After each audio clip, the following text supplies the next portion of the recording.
Oh, oh, oh, oh, it does open, but it's not easy. Can I try? Blimey. Yeah, as you can see, oh, yeah, it does open, but it's pretty difficult. So that needs replacing. Right, new lock has come, and this one has a key, very important.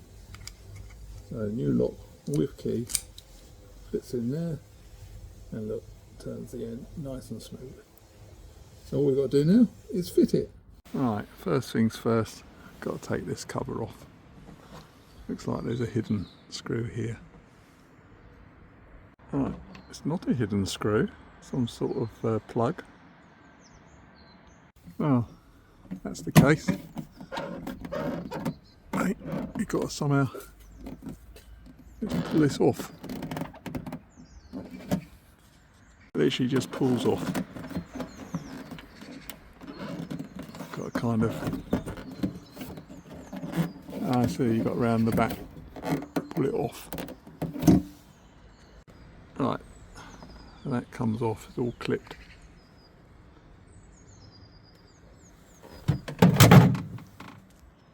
And now, we need to get to that lock.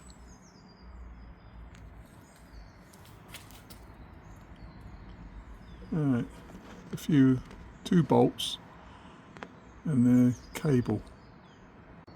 A pair of pliers, squeeze the end to take the black bit out.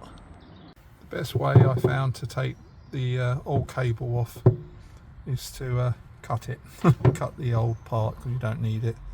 So better to break this than break the black part at the end of the cable.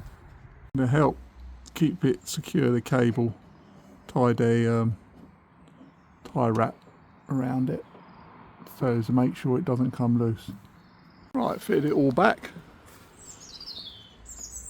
including the little black piece. That's it.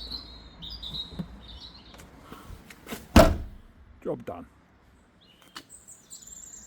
Right then, I'm going to test it. Door locked. Door opens. Tailgate closed. Tailgate open. Works perfectly. Job done.